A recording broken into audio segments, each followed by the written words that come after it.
दशहरा मिलिबो सुभद्रा टंका महिला अकाउंट को जीव 5,000 टंका अक्टोबर 9 रे मिलिबो प्रथम किस्तिर द्वितीय पर्याय सुभद्रा योजना टंका एने घोषणा करछन्ते उपमुख्यमंत्री प्रभाती परिडा हिताधिकारी बैंक अकाउंट को डीबीटीएल माध्यम टंका जीव गत 17 तारिख में प्रथम पर्याय सुभद्रा टंका प्रदान करा जायतिला 25 लाख हिताधिकारी प्रथम पर्याय 5,000 टंका पाइथिले तेबे सुभद्रा योजना रे हिताधिकारी को 5 वर्ष रे 10टी किस्तिर मिलिबो मोट 50,000 टंका।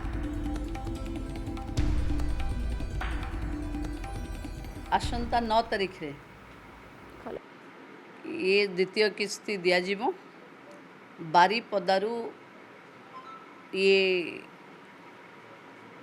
कार्यक्रम रे माननीय मुख्यमंत्री उपस्थित रही ये कार्यक्रम को रूपायन करेंगे। पाखापाखी जेते अधिक एलिजिबल थिबे आमे 7 तारिख जे जेते एलिजिबल हेबे 9 तारिख रे आमे समस्त को दे देबो एवं मते लागुची एथरो पाखापाखी 40 लाख ऊर्ध्व महिला को दिज्व।